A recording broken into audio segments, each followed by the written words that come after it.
Howdy, Brett Kingman at your service. I know that I've written Van Halen style presets before, many actually, and I'm not sure this will be my last one. But while I was sick with COVID, I'm still recovering, so excuse me if I've burst into a coughing fit. I like to cheer myself up with tones of Yore, that is Y-O-R-E, and my favourite, kind of banging tracks from Van Halen, and that's why I've called this Ed Bangers. And I was thinking, how hard can it be to get in there and make, try to dial up that classic Van Halen 1 sound, because all he did really was take in a bunch of guitars that he'd, modified himself and a super lead plexi and dimed the plexi into a pretty standard Marshall cabinet, and they stuck a plate reverb on it in post. So that's what I've done. I've just taken a 1959 super lead plexi here, the treble channel, and basically just turned everything up. I haven't gone into any of the preamps or the variacs or any of that other stuff. Nothing at all. The cabinet that I've chosen is the Dynacab 1960 TV, and I've used the Dynamic 1 mic, which I believe is the SM57, and just placed it pretty close to the centre of the cone for that, Van Halen style brightness. And it is a pretty bright tone on that, or specifically that record, but most of the early records. This guitar is a Charvel Pro Mod. What is it? It's a SoCal, if I'm not mistaken, but I've got some Seymour Duncan 78 humbuckers in it, which are supposedly very reminiscent of the pickups that Ed used in, well, this one at least, in the back position of his early guitars. So that, ladies and gentlemen, is the sound of a fully dimed super lead plexi into that cabinet with a little bit of this plate reverb, sun plate reverb, which I think I lifted from the Eruption factory preset and just tweaked it to suit. That's it.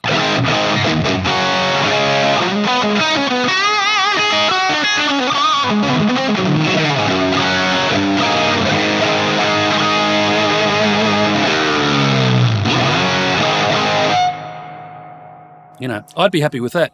But then I started researching more, as you do, because, you're sitting at home sick, and apparently there was a GE10 EQ in front to give it a bit of a mid-range boost. The GE10 is an old Boss Roland EQ. Thankfully, the 10-band constant Q in the EQ block has the same frequency band, so all I've done is make the same smiley face and give it about a 3 dB boost. So here it is without the EQ again.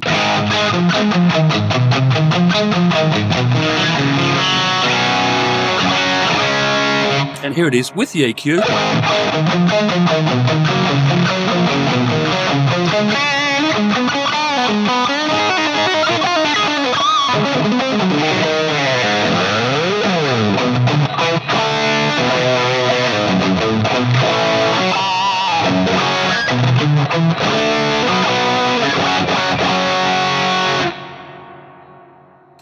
Next scene introduces the phaser.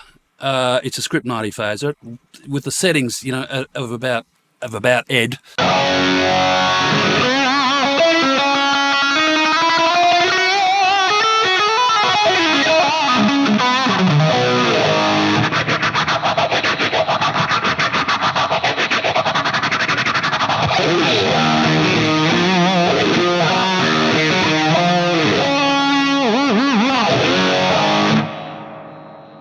The phase is going into that EQ, and the EQ is going into a mono tape delay with a very short delay time of 100 milliseconds and a really short, low rather, mix, because it's driving the front end of this Marshall, which is just, on its knees.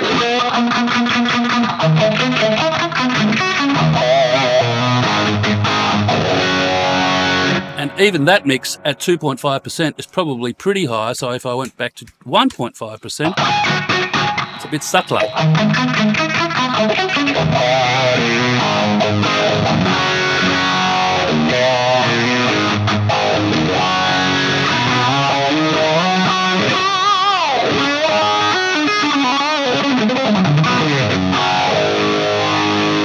So you've got that, and of course you can bring any of these effects in and out on the fly as you wish.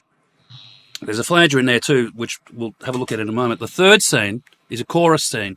Now, I'd noticed when I was listening to isolated tracks of Mean Street that there seemed to be a little bit of chorusing on the track. So if I turn it off and I do this,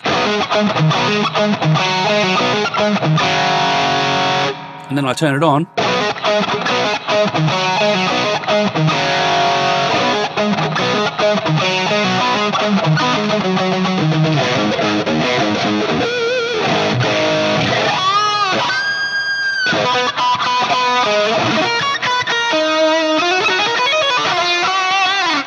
etc., etc. I don't think the chorus is on the lead track, but seemed to be on the rhythm track. I could be wrong. Anyway, it's there if you wish to use it. Scene 5 turns off both the amp block and the cab block, uses the flange and the EQ and the chorus and a multiband compressor to give you this clean tone if you've got the right pickup setting.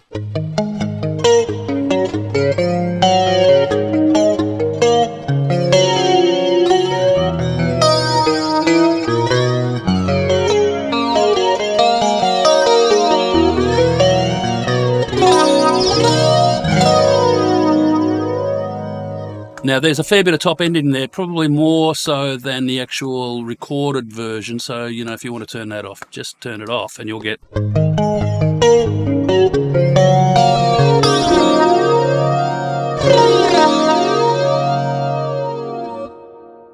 Scene 6, just because I could, introduces the 5150, or they call it the 6160 block amp.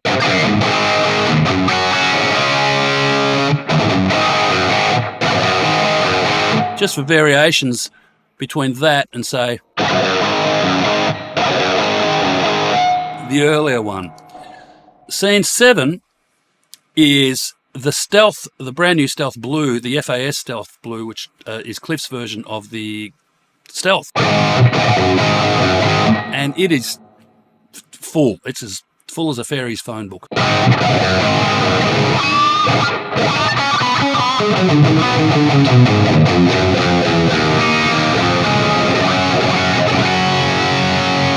Now, with any of these scenes, bar scene 5, which is the Hear About It scene, I've popped in a momentary flanger, so you can go...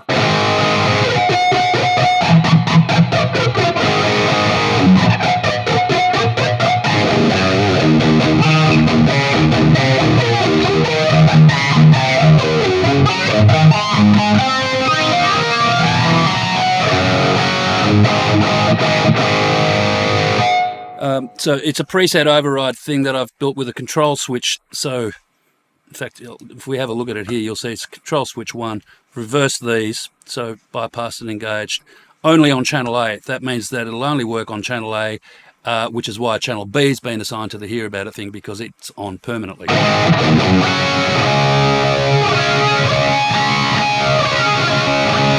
So if I go back to scene 2, which is basically our old Marshall with the GE10 in front of it, and I just bring up my effects board here, I've got the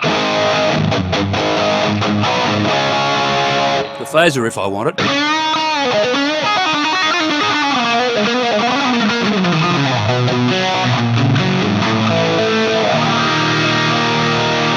Or the flanger, as long as I've got my foot down on it.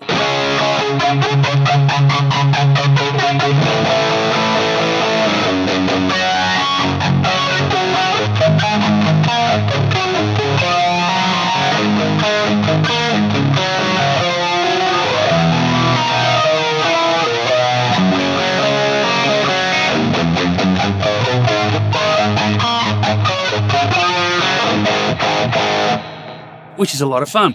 Scene 8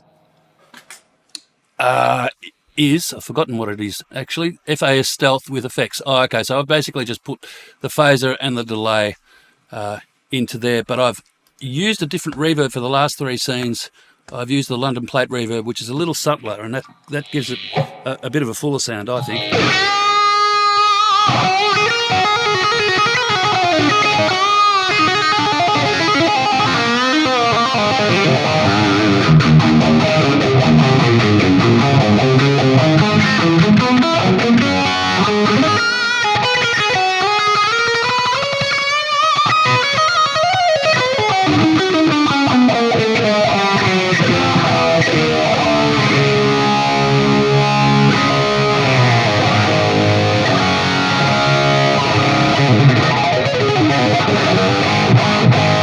That is a beast of an amp. It's an absolute beast of an amp. And I haven't really done much to it, except turn it on. And it's running through, I should add, the 5153 Stealth cabs. So the last 3 scenes have a different cab selection. So you've got that scene 8, which is sort of a modern, heavier EVH.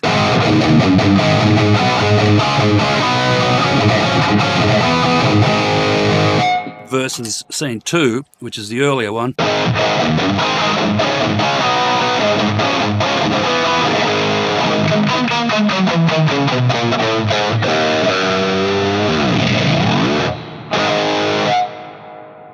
So there you go. That is the spoils of my recent bout with the dreaded COVID-19 Ed Bangers. I'll port it to the FM9 as well, or you can just download it and stick it in. You'll need 2701 to run it. Thank you for watching. Have fun. More soon.